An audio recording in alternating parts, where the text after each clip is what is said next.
Qu'elle est mignonne, anodin ou structurant. D'emblée, qu'est-ce que ça vous évoque, cette phrase de « qu'elle est mignonne » ou « qu'elles sont mignonnes » ? D'emblée, je reprends, pardon, j'ai été un peu déstabilisée. Je vais reprendre le démarrage, excusez-moi. Très bien. Bonjour à tous, à toutes. Il y a quand même un élément commun dans cette, on va dire, introduction, conférence et présence. Un élément dénominateur, on va dire. Quel est-il, d'après vous ? Quel est cet élément dénominateur ? Oui, ce ne sont que des femmes, en effet, qui se présentent à nous aujourd'hui. Donc nous avons, pour commencer, Sylvaine Turque-Chiez, qui est donc directrice de recherche honoraire CEA, membre du conseil académique de l'Université Paris-Saclay, et aussi, ce que je vois, présidente de l'association Femmes et Sciences. Nous avons Eugénie Vinet, qui est ingénieure, et je vous laisserai expliquer en détail, je ne veux pas dire de bêtises, toute votre dénomination en tant qu'ingénieur. Et Safietou Sanko, qui est étudiante en première année de master en M1 à Télécom Paris Tech. Bonjour.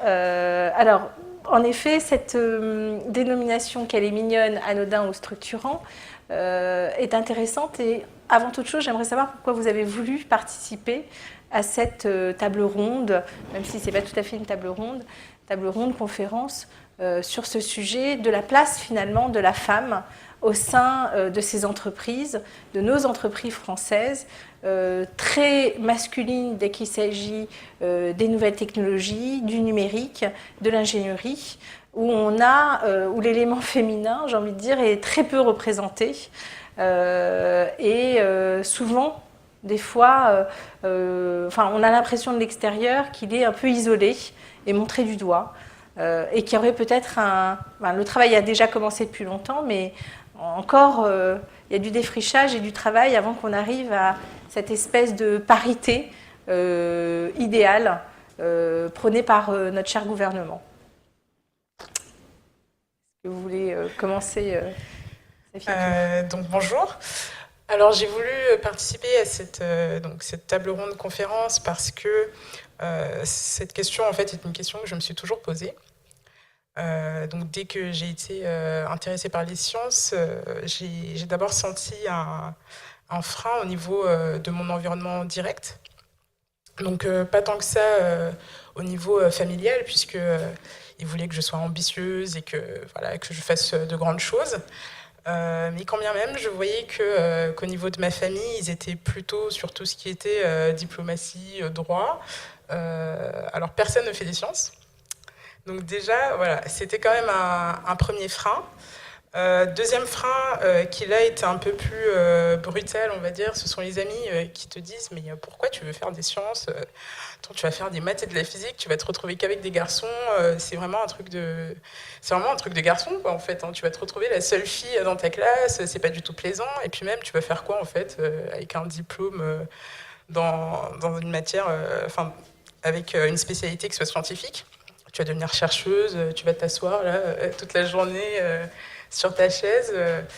Donc voilà. Donc moi, c'est une question que je me suis toujours posée, c'est pourquoi on est aussi freiné, donc en tant que fille, à s'engager finalement dans les sciences, mais aussi pourquoi c'est toujours aussi étonnant en fait pour les personnes en face de nous de voir que c'est une femme qui fait des sciences, voilà, qui veut devenir ingénieure, qui est plutôt dans les spécialités de la technologie, du numérique. Alors tout de suite, c'est ah, vous êtes en école d'ingénieur, vous faites du numérique. Ah, bah c'est vachement bien. Et puis vous avez votre collègue à côté qui a un garçon, et là, ça étonne personne. Ah, bah t'es en école d'ingénieur, oh, bah, très bien, ouais, parcours classique, on s'y attendait. Donc moi, c'est un petit peu pour ces raisons-là, en fait, que j'ai voulu participer à cette conférence pour discuter de tous ces points, finalement, qui nous conditionnent à nous dire qu'en fait, en tant que fille, on ne doit pas faire des sciences, on ne doit pas espérer arriver à la hauteur d'hommes qui le font, parce qu'il y a 50 ans, on disait que les femmes n'avaient pas le cerveau bien fait pour faire les sciences. Donc voilà, donc c'est un peu pour toutes ces raisons que je voulais participer à cette conférence.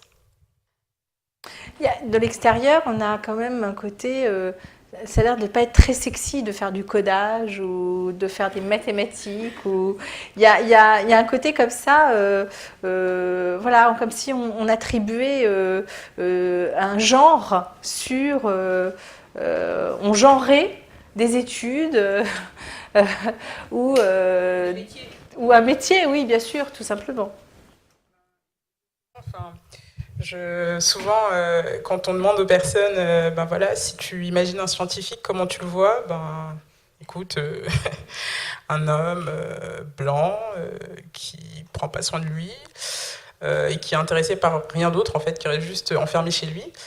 Et là, maintenant, c'est assez drôle parce que puisque je suis à Télécom Paris Tech, je suis un peu plus intéressée et sensibilisée par tout ce qui est autour du numérique et des technologies. Alors quand je dis bah, comment tu vois un jeune ingénieur qui est intéressé par tout ce qui est technologie, ah bah, un jeune blanc, négligé et qui reste derrière son ordinateur toute la journée.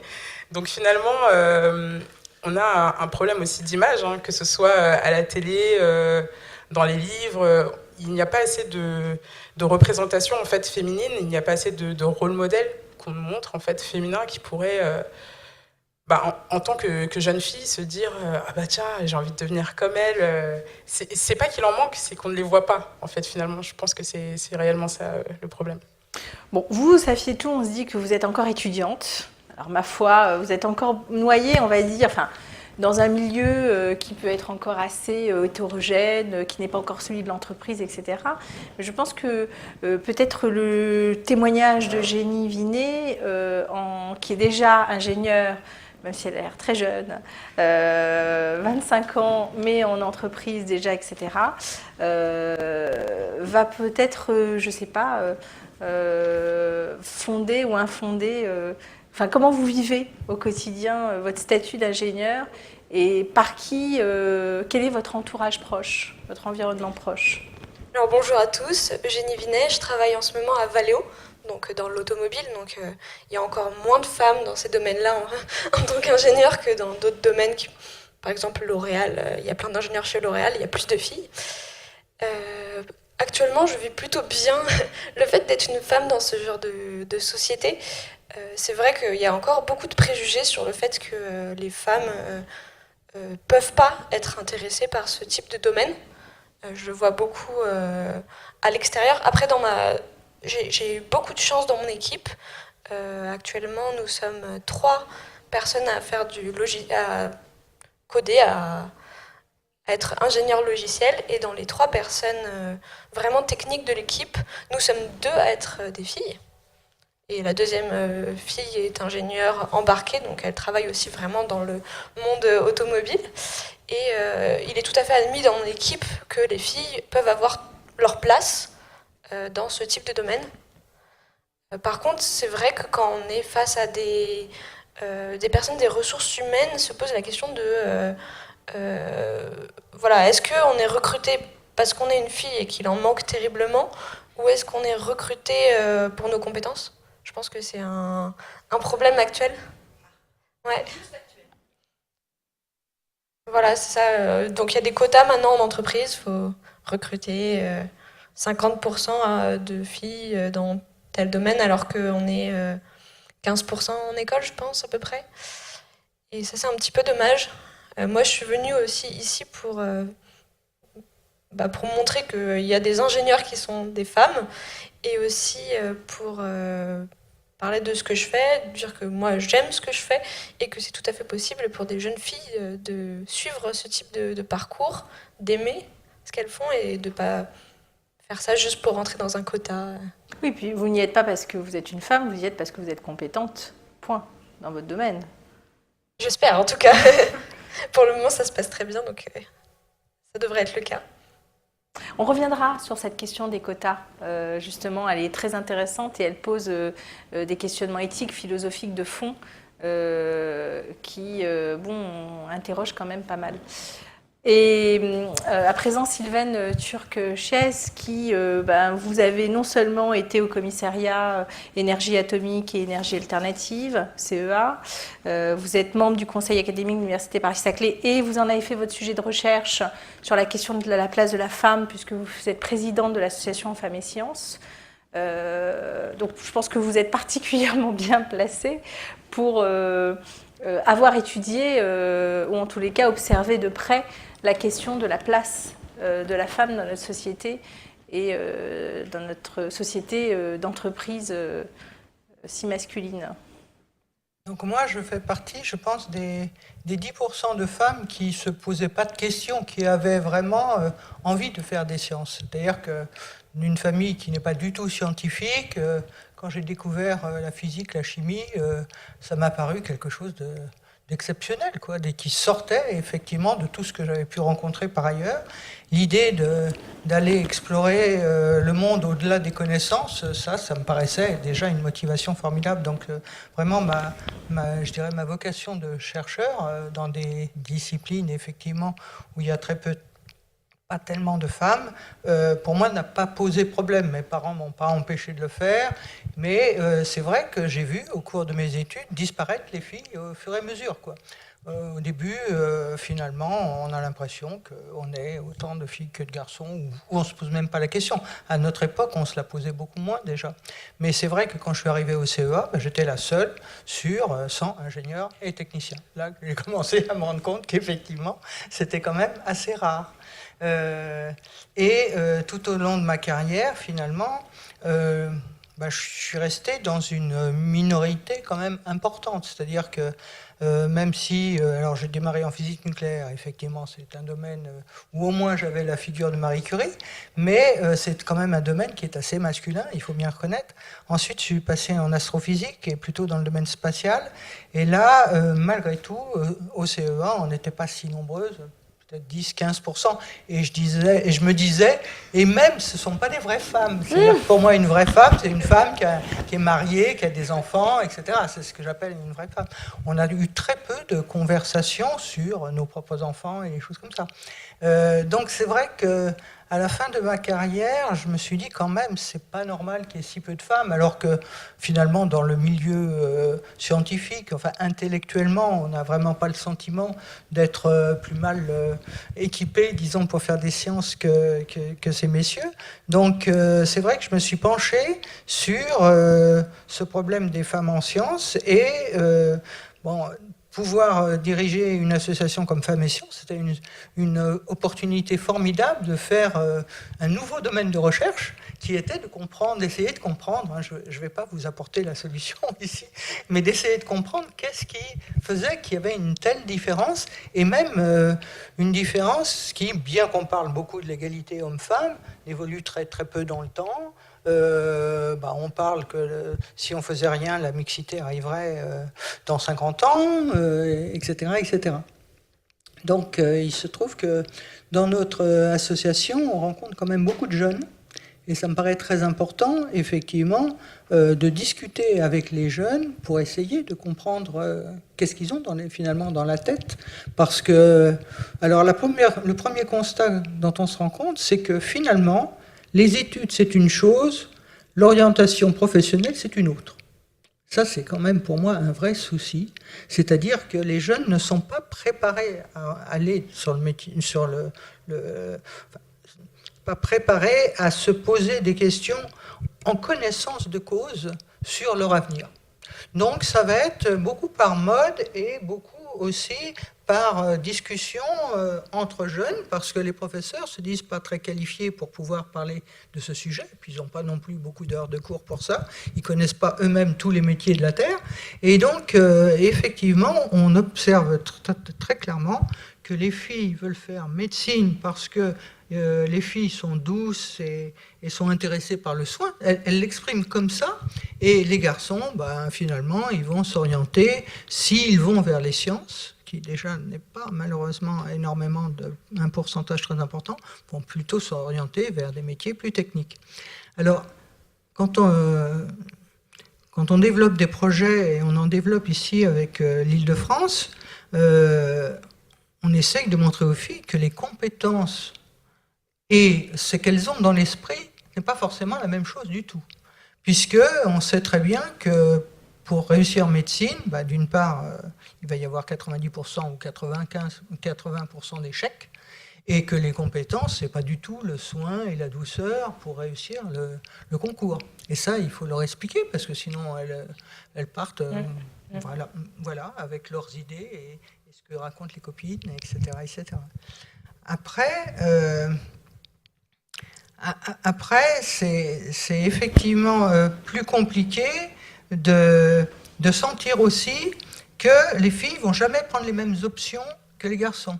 On a fait, grâce à notre association, réfléchir le ministère sur les filles et les garçons dans un PB, parce que par chance, on a beaucoup de statistiques. Les ministères ont fait beaucoup de statistiques, le CNRS a fait beaucoup de statistiques, enfin bon, des statistiques sexuées, il y en a dans beaucoup d'organismes.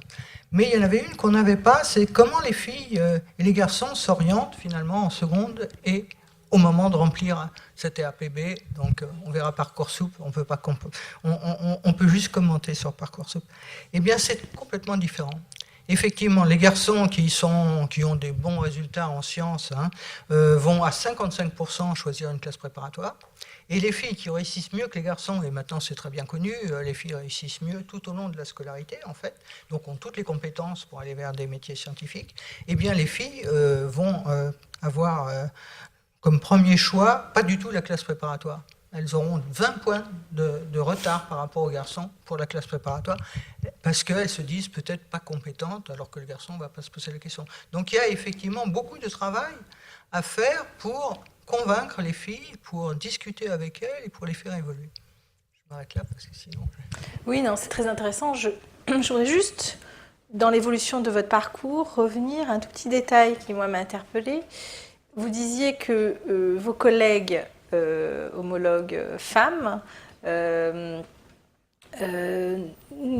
parlaient jamais de leur vie privée, ou en tous les cas ne semblaient pas être des femmes.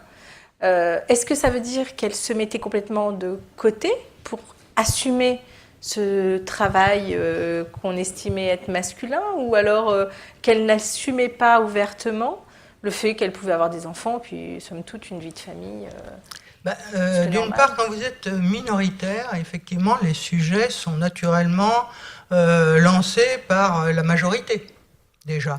Tout au long de ma carrière, même à la fin, où on était quand même dans un laboratoire de 100 ou 150 personnes, j'ai eu une étudiante qui, effectivement, a attendu un enfant, mais j'en ai eu une sur toute ma carrière.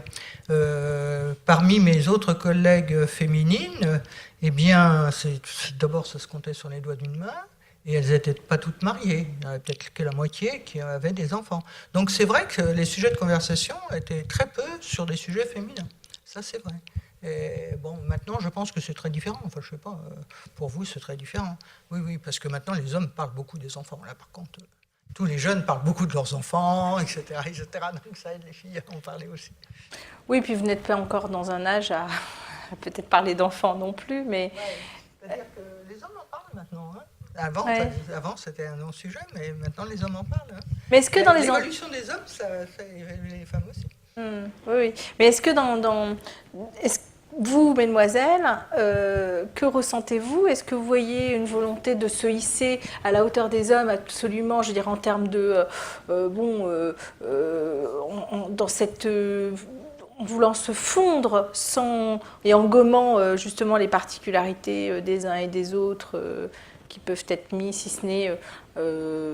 alors vous disiez en effet, vous parliez de féminité, etc., ce que je ne vois pas du tout ici.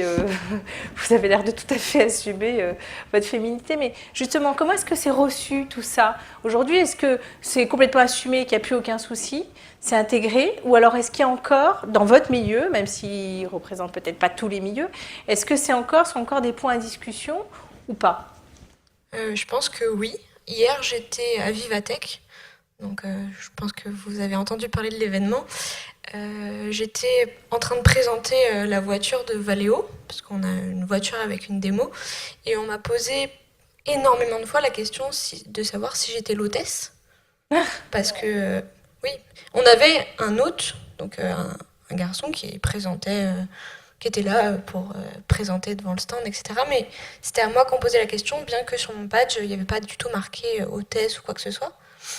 Et donc les personnes se confondaient en excuses, bien sûr, quand ils apprenaient que j'avais travaillé dans l'équipe qui avait réalisé cette démo et que j'étais ingénieure en innovation. Et je pense que oui, c'est Oui, les préjugés, les c'est encore représentations. des préjugés qui ont vraiment lieu. Après, c'est des préjugés qui sont de plus en plus...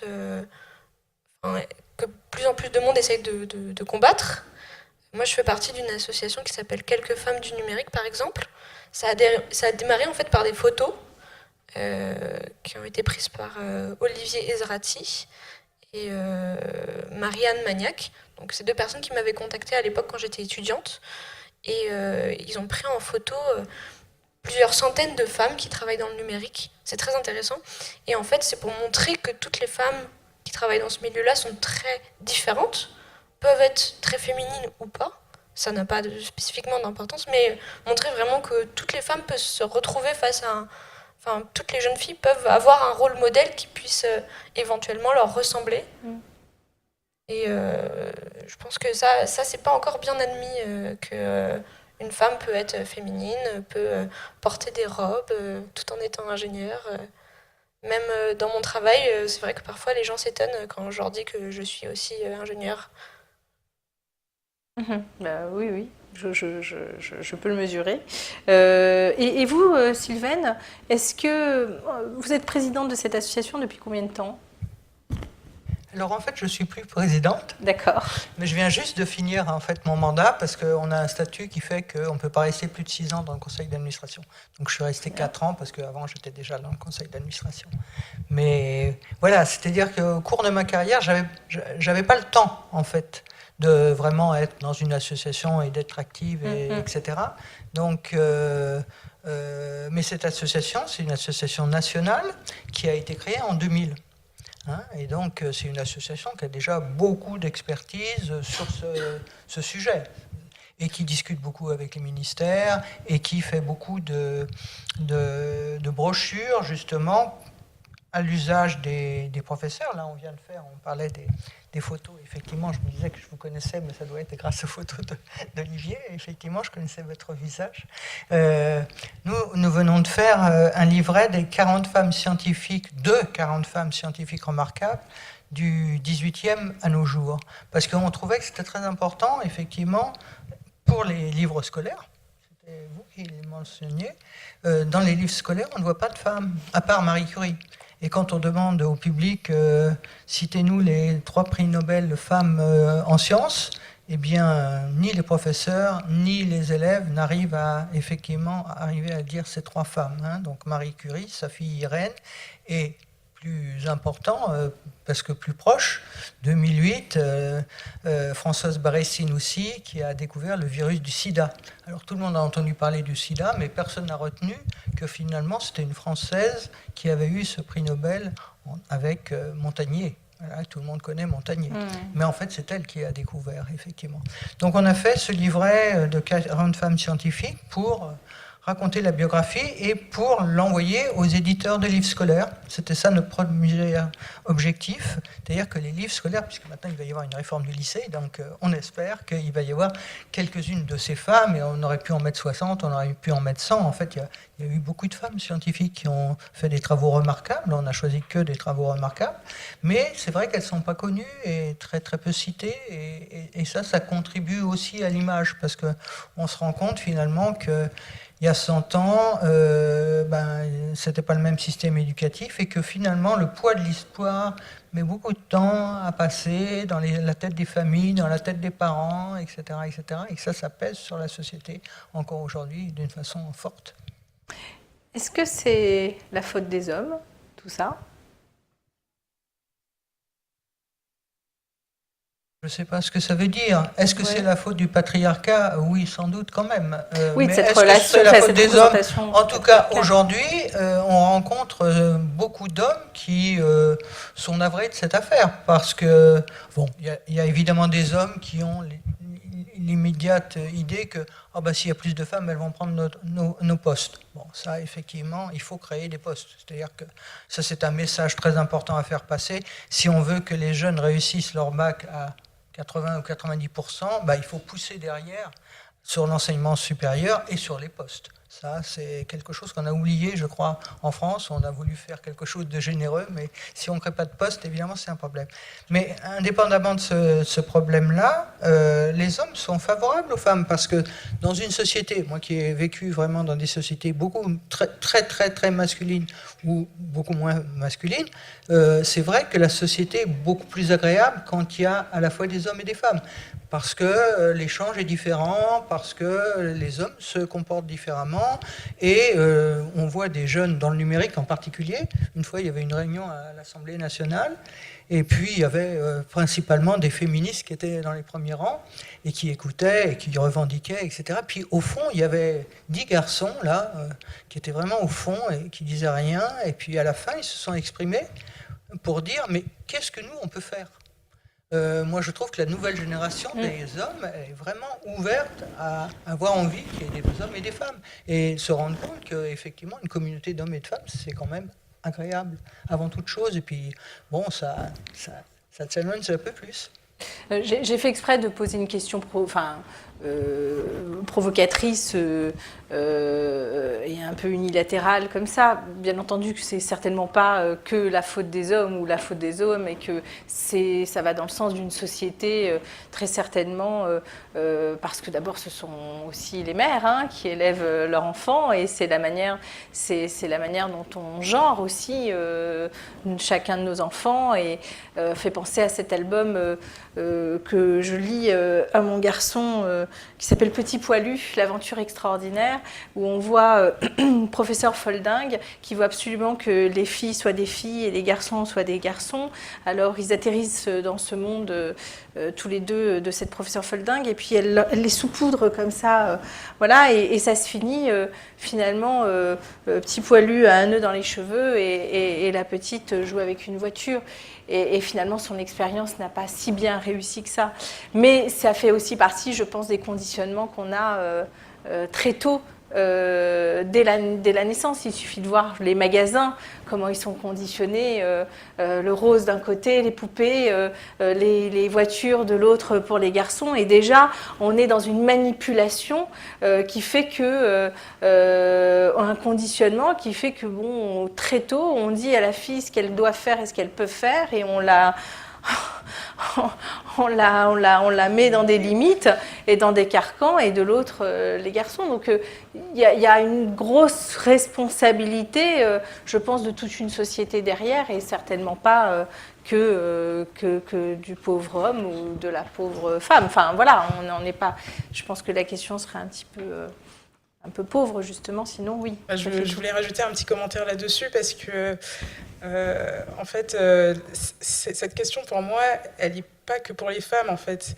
C'est-à-dire que si on veut que les choses changent et que les choses bougent, il faut éduquer donc les femmes, mais il faut aussi éduquer les hommes.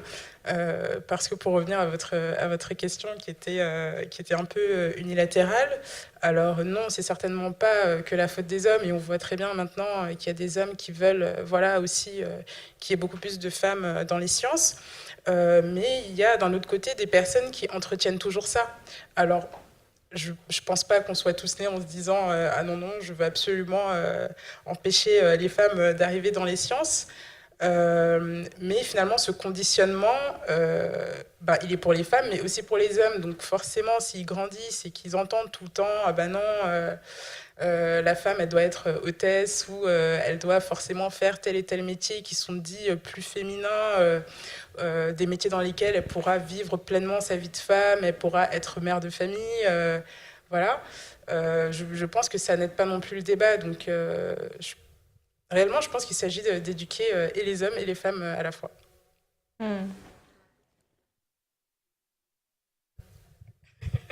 Oui. Alors, c'est pas moi qui choisis la composition de la table. Je crois que vous avez tout à fait raison. C'est-à-dire que on est dans une société commerciale où effectivement tout est devenu genré. Moi, je sais que j'achète un pull vert à mon petit-fils, on me demande oui, est-ce que c'est un garçon ou une fille? Je cherchais un pull vert, quoi, un switch pour un enfant de 2 mois. C'est terrifiant, quoi, parce que ça fait marcher le commerce, effectivement. C'est pareil pour les vélos roses qui vont pas servir aux petits frères, etc., etc. Donc, on est malheureusement dans ces... Et quand on parle aux jeunes filles de 14-15 ans, dans les classes, donc c'est mixte, hein. Enfin, actuellement c'est mixte, ça se discute d'ailleurs en ce moment. On voit que les filles ont beaucoup plus qu'avant l'idée de leur propre image, ce qui n'existait pas à notre époque. Donc, à chaque époque, il y a des choses différentes qui se passent. À notre époque, l'image, elle n'était pas tellement importante, puisqu'on n'avait pas le droit de se maquiller, etc. etc. Maintenant, c'est vrai qu'une fille se doit d'être... mignonne, si vous voulez, ou agréable pour les garçons qui sont dans la classe, etc. Et que ça va compter beaucoup. Et que ça va compter peut-être plus que malheureusement le poids de la science dans les médias et le poids des connaissances scientifiques et de l'importance des connaissances scientifiques et de l'importance et de l'intérêt des métiers scientifiques par rapport à la mode. Mmh. Oui, alors j'aimerais qu'on fasse une transition avec la question des quotas en entreprise, où maintenant, comme vous disiez, il y a ces quotas qui sont imposés, une espèce de parité. Qu'est-ce que ça vous évoque? Moi, j'ai déjà mon avis sur la question, mais mon avis n'est peut-être pas très intéressant. J'aimerais savoir, vous, comment d'abord, vous vivez les choses, ça on y avait déjà un peu répondu, et surtout ce que vous en pensez de cette histoire de quotas. Alors, je pense que ça peut pas être... on peut pas être tout à fait contre ou tout à fait pour, parce que d'un point de vue d'une entreprise, avoir des équipes qui sont variées, d'un point de vue de diversité, c'est très intéressant en termes de productivité. Donc avoir des femmes et des hommes, avoir des personnes qui viennent de milieux très différents, c'est intéressant. Moi, je suis dans l'innovation, par exemple. Si on innovait et que c'était que des hommes qui innovaient, ils construiraient, par exemple, dans mon cas, la voiture de demain, mais juste pour les hommes, ce serait un petit peu dommage. Donc, du point de vue de l'entreprise, c'est intéressant, mais en tant que femme, quand on nous dit oui, nous, notre entreprise, elle fait des efforts, on a décidé cette année de recruter 50% de filles et 50% de garçons jeunes diplômés d'école d'ingénieurs, on se pose des questions parce qu'on se dit, voilà, est-ce que je fais partie des personnes qui vont remplir un quota ou est-ce que j'ai été recrutée au final pour mes compétences ou au final, est-ce que mes collègues aussi masculins, ils vont pas se dire, elle est arrivée ici juste parce que c'est une fille? Et je trouve que c'est assez désagréable comme pensée en tout cas. Donc moi, d'un point de vue un petit peu égoïste, je suis vraiment contre parce que ça fait croire aux filles qu'elles sont juste là parce que c'est des filles. Et ça peut pas être une qualité en soi d'être une fille. Toutes les filles sont différentes. Je pense vraiment pas que c'est une qualité d'arriver en disant moi je suis une fille ingénieure. Je pense que déjà dire je suis ingénieure, c'est je sais faire ceci, cela, j'ai envie d'apprendre ça, c'est déjà amplement suffisant.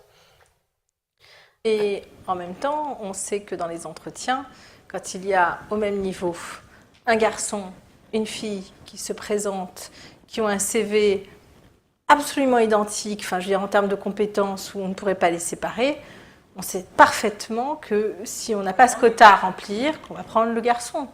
Parce que un garçon, ça ne fait pas d'enfant, ça ne manque pas, ça n'est pas indisposé, etc. Enfin, je fais exprès de caricaturer, mais il y a quand même cette idée-là que c'est moins embêtant d'avoir un garçon dans une entreprise qu'une fille, ça coûte moins cher. Voilà, concrètement. Je pense que les entreprises, elles ont évolué sur ça, déjà. Enfin, le côté... Exactement. Je suis pas forcément convaincue. Par exemple, il y a des startups que j'ai rencontrées, ils n'avaient pas de quota. Quand ils sont 5, qu'ils aient une 6e personne, fille ou garçon, eux, ils n'ont pas à suivre des quotas. Et pourtant, ils étaient intéressés par des profils féminins aussi, même en sachant que, éventuellement, si la personne a un enfant, elle sera absente plus que si c'est une femme que si c'est un homme. Je pense qu'ils savent aussi que les personnes qui apportent des choses intéressantes sur leur CV sont là vraiment pour travailler et ils se posent... J'ai pas vraiment l'impression qu'actuellement la question se pose. Est-ce qu'il y a des quotas ? Mais peut-être dans les grandes entreprises, peut-être que c'est le cas. Hein. Clairement, moi, je sais qu'en école, j'ai été une fois confrontée à ça, avec un élève qui m'a dit oh, bah, de toute façon, en tant que fille, si tu es ici, c'est grâce au quota. Alors tout de suite, on se dit bah, attends, en fait, finalement, on se sent plus crédible. En fait, on se demande est-ce que, bah, pareil, c'est un peu la même question que Jenny, je suis là à cause du quota ou parce que j'en suis vraiment capable, quoi. Et finalement, on se pose, on se dit, bah attends, moi aussi j'ai passé un concours, écoute, sur le concours, il n'y avait pas ma tête, quoi, enfin, sur les résultats. Alors, c'est très déstabilisant. Donc pareil, j'ai pas un avis tranché là-dessus parce que c'est vrai que bon, une fois qu'on passe l'école en entreprise, il faut aussi leur forcer la main des fois parce qu'il y en a qui restent sur leur position. Et, Non, mais en plus, vous saviez tout, vous avez toutes les tares, hein, comme disait Whoopi c'est- Goldberg, c'est- vous êtes c'est- femme et vous êtes noire. Hein, c'est donc, ça, c'est exactement ce que j'allais dire parce que du coup là, je fais partie de deux minorités. Et alors pareil, là, on va vous dire, ah bah c'était là, c'est parce que c'est un quota de noirs. C'est terrible, hein. Et puis il y a aussi le quota des filles. Alors du coup, c'était un peu le loto gagnant, quoi. Tu as un peu le ticket gagnant. Donc voilà. Donc en termes d'estime de soi ou même de crédibilité, en fait, ça met un sacré coup. En fait, on se pose pas mal de questions.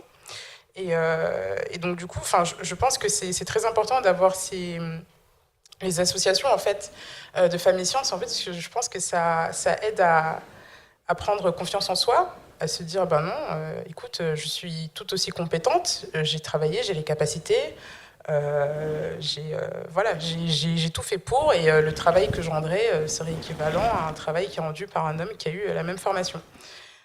Donc c'est vrai que cette question est très très difficile, mais et pareil, je pense que je ne suis pas encore tranchée, parce que je pense qu'il faut forcer la main un peu aux entreprises, et d'un autre côté, c'est difficile en fait en tant que femme.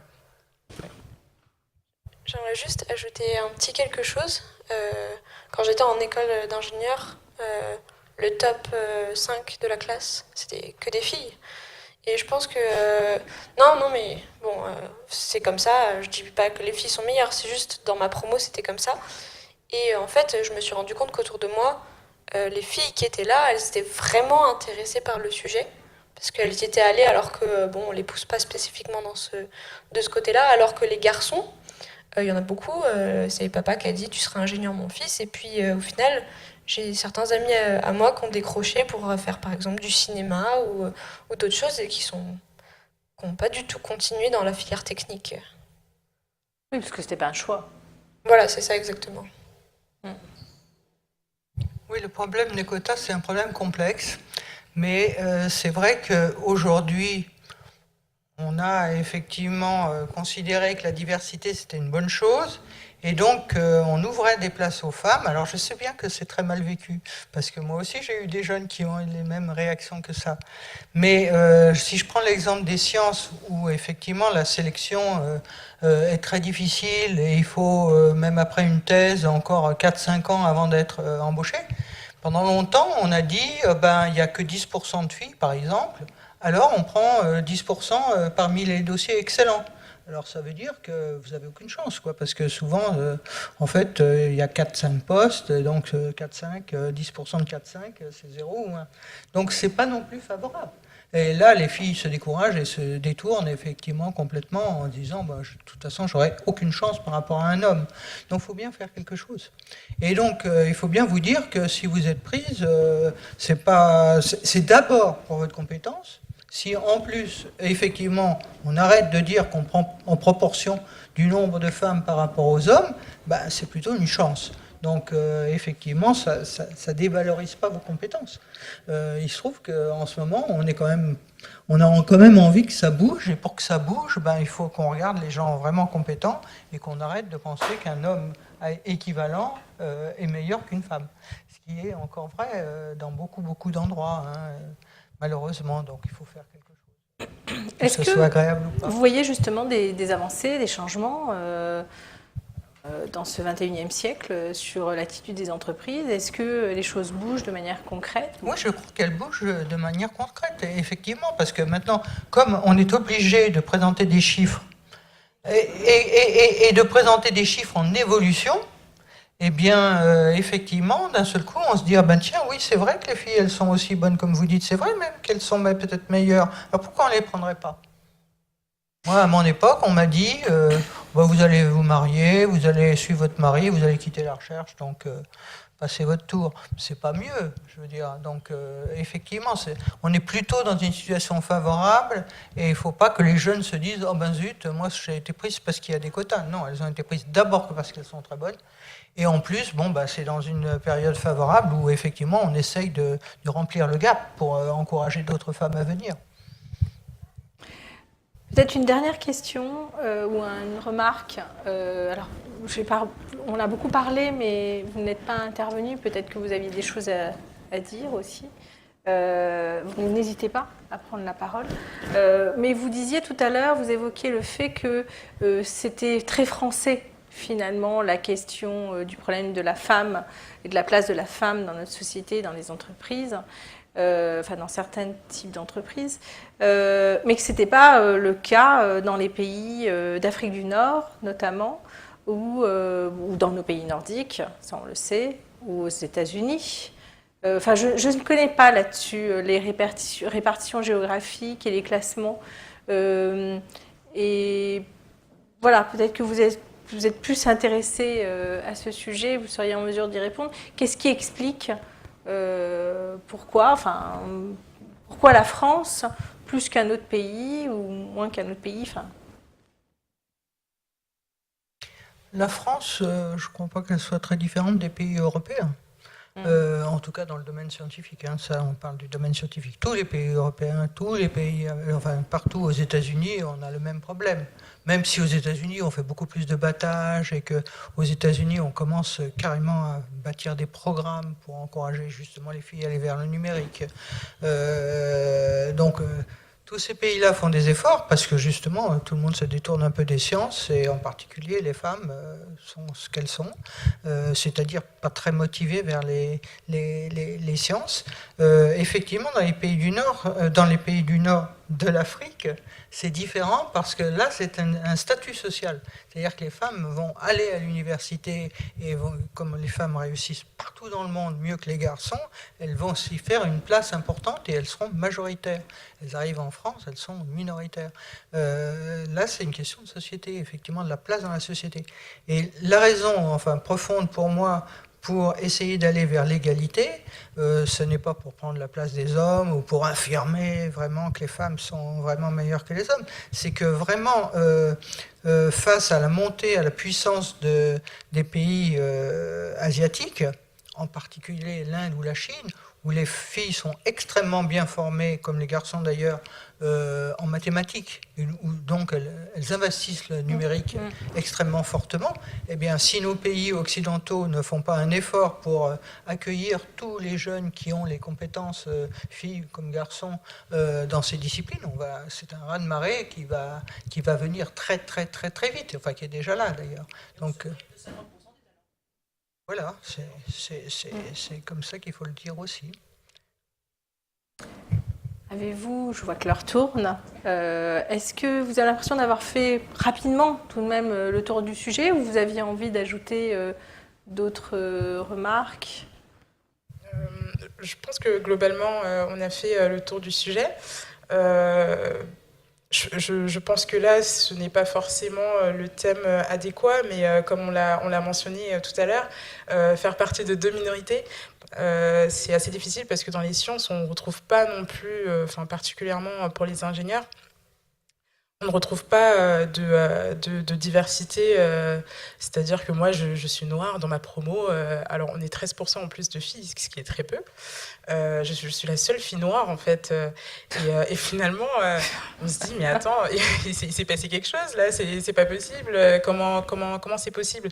Et je pense que ça rejoint aussi cette question de comment la France peut être aussi différente des autres pays, parce que dans les autres pays cette question en tout cas, est beaucoup moins présente. Je pense qu'on cultive un élitisme, en fait, qui se mord la queue. Donc finalement, on se retrouve avec moins de diversité au niveau des sexes, donc hommes-femmes, mais pareil au niveau des milieux sociaux ou encore sur la diversité noire. On a encore du chemin à faire. Hein. On a beaucoup de chemin à faire. Donc voilà. Oui. Oui. Je vais vous passer le micro, comme ça Je suis encore en école d'ingénieur. En première année, on avait eu un atelier, enfin un cours sur comment construire un entretien de motivation, etc. Et il y avait la question de pourquoi vous êtes là en fait. Pourquoi les élèves ingénieurs, vous êtes venus vous êtes arrivés à ce niveau d'études et vous avez parlé de l'orientation. Et en fait, plus de la moitié des élèves ne savaient pas pourquoi ils étaient là. Ils n'avaient pas vraiment choisi cette formation. Ils étaient très bons en cours et ils sont arrivés jusqu'à ce niveau d'études sans vraiment savoir ce qu'ils voulaient faire plus tard. Et on voyait à quel point aussi le professeur nous avait montré des statistiques que en gros, il y avait 75% des parents qui étaient cadres, etc. En fait, ça choque personne. Tout le monde se dit que c'est un peu normal d'être là et de ne pas vraiment savoir pourquoi on est là. On est en école d'ingénieur parce que ça ouvre toutes les portes. Donc, au final, il y a un peu tout le monde sait et en plus accepte dans le sens où trouve ça normal. Oui. Effectivement, il y a un point à dire aussi. Le garçon avance. Quoi. Il ne se pose pas trop de questions, il ne cherche pas trop à savoir ce qu'il veut vraiment faire. Il avance, il essaye de prendre les meilleurs chemins pour réussir. Alors que la fille, elle va souvent, au contraire, se dévaloriser et se dire « Oh là, non, peut-être pas moi, je ne serais peut-être pas capable, etc. » Mon camarade noir, je ne sais pas ce qu'elle pense, quoi. Je veux dire, je ne crois pas que le système les ait empêchés d'aller frapper en premier vœu à un PB pour... mais elles se sont freinées, elles se sont dit non, c'est peut-être pas pour moi, etc., etc. Donc il faut aider plus les femmes, plus les jeunes filles, plus les doctorantes, etc. Parce que effectivement, naturellement, elles vont moins faire exactement ce que vous dites. Et donc on se retrouve malheureusement avec un système social qui impacte très lourdement dans l'avenir des jeunes. Et ça, c'est bien reconnu par l'éducation nationale et c'est vraiment détestable. Et il faut vraiment agir pour ça, pour que, effectivement, il y ait des talents dans tous les milieux. Malheureusement, ils sont moins valorisés que dans des milieux où les parents sont, effectivement, et puis les garçons, ils avancent malgré tout, parce que mon fils, il faut que tu fasses quelque chose de toute façon, donc on encourage le garçon et moins la fille. tu seras ingénieur.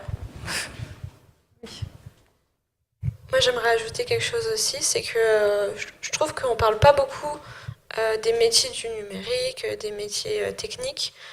En tout cas, quand on est au lycée, on m'a dit fac ou prépa, mais il n'y avait pas du tout de qu'est-ce que c'est un ingénieur. C'est tu vas faire prépa, qu'est-ce que c'est la prépa. Mais il n'y avait pas indiqué ce qui arrivait après l'école d'ingénieur au final, parce qu'on nous dit voilà, école d'ingénieur, développement, tout ça. Mais on ne nous dit pas à quoi ça ressemble le quotidien de quelqu'un qui a un métier. Il y a des efforts au niveau de l'éducation nationale qui sont faits à ce niveau-là. Il y a, avec les nouveaux programmes, ce qui était sorti, ce qu'on appelle le parcours à venir. Donc voilà, mais les enseignants s'en emparent sous le volontariat, sous le sceau du volontariat. Donc si vous tombez sur un enseignant ouvert au monde de l'entreprise, etc., il n'y aura pas de souci. Que ce soit obligatoire pour tous les enseignants. Mais ça l'est normalement. Parce qu'en fait, on se retrouve en terminale et on a l'impression que les seuls choix, c'est... pour les garçons, vous pouvez faire prépa, effectivement, ou aller à la fac. Et pour les filles, alors vous avez médecine, ou vous pouvez faire du droit, ou alors vous pouvez faire n'importe quelle formation qui soit littéraire, quoi. Et c'est des formations qui sont très bien, mais pourquoi il n'y aurait pas la même... les mêmes propositions en fait, d'orientation pour tout le monde. Et finalement, les enseignants, ils ont un très gros rôle à jouer là-dessus parce que, en fait, on est un peu à leur crochet, hein, surtout quand on est en année de bac, à se dire, voilà, je sais pas trop ce que je veux faire. Moi, j'ai eu la même réflexion, ingénieur, j'en entends beaucoup parler, je sais pas vraiment ce que je fais en tant qu'ingénieur, quoi. Et si on rajoute la dimension, il y a presque que des hommes, d'accord, peut-être que c'est pas fait pour moi, finalement. Et je pense que les enseignants devraient prendre le sujet à bras-le-corps. Et il faut que ce soit un de leurs objectifs principaux. Et c'est une très grosse perte. Bon, les enseignants ont beaucoup d'objectifs, hein, ça c'est sûr, mais je suis entièrement d'accord avec vous et ça fait partie des messages. Moi, je suis formatrice auprès des enseignants, donc ça fait complètement partie des messages qu'on fait passer et on offre des outils qui leur permettent d'aller chercher justement et développer ces parcours à venir. Donc ça fait partie des choses qu'on développe, mais ça prend du temps. Et ce n'est pas systématique parce que le problème aujourd'hui de la formation des enseignants, quand ils sont sortis, ils ont eu leur concours, qu'ils sont sortis d'école, enfin, des SP, donc la formation des enseignants, eh bien à ce moment-là, ensuite toutes les formations qu'ils ont, c'est sur la base du volontariat. Donc voilà. Selon l'appétence et l'ouverture de chacun, finalement. Il y a eu un autre point, c'est que les filles ont besoin de se projeter. Je disais, les garçons, ils avancent, oui. Les filles, elles sont un petit peu... Elles limitent leurs compétences, souvent, mais aussi, elles ont besoin de se projeter. Et donc, se projeter dans un métier qu'elles connaissent. Et la plupart des métiers scientifiques, elles ne les connaissent pas, elles ne les palpent pas. Et sauf si, comme vous ou comme moi, on a un déclic, ça ne va pas être leur futur. Par contre, médecine, elle voit très bien, vous dites le droit, elle voit l'intérêt, etc., etc. Donc elles ont besoin de se projeter. Et ça, il faut savoir aussi que ça change. Et que pour se projeter, il faut connaître. Et quand on pose la question dans les classes, est-ce que vous allez dans les musées, est-ce que vous rencontrez des scientifiques, etc., la réponse est non.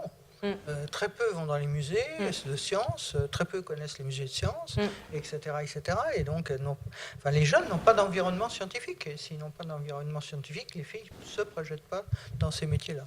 Tout à fait. J'en profite au passage pour faire, parce qu'en plus il n'y a personne, mais pour faire, pas la pub, mais parler justement du théâtre La Reine Blanche d'Elisabeth Bouchot, qui est physicienne, et j'ai vu sa programmation l'année prochaine, magnifique, art et sciences, avec un chercheur qui vient et un comédien ou une comédienne qui viennent interpréter des textes en lien avec une thématique précise développée par le chercheur. Et alors je l'explique très mal parce que je l'ai rapidement regardé hier, elle me l'a expliqué, mais il y aura une présentation de saison à la fin du mois de juin et ce qui est annoncé est juste superbe. Voilà. Donc ça fait partie des petits bijoux et qui permettent de faire entrer en science, parce que le théâtre, c'est ce que je défends, a ceci de merveilleux, que le théâtre mène à tout. Tout mène pas au théâtre, mais le théâtre mène à tout, et que ça peut être un vecteur formidable pour parler justement des sciences notamment. Voilà. Si vous voulez bien, on conclut. Est-ce que vous avez quelque chose à ajouter ? Même s'il n'y avait pas de monde, c'était passionnant, j'ai trouvé. Merci beaucoup.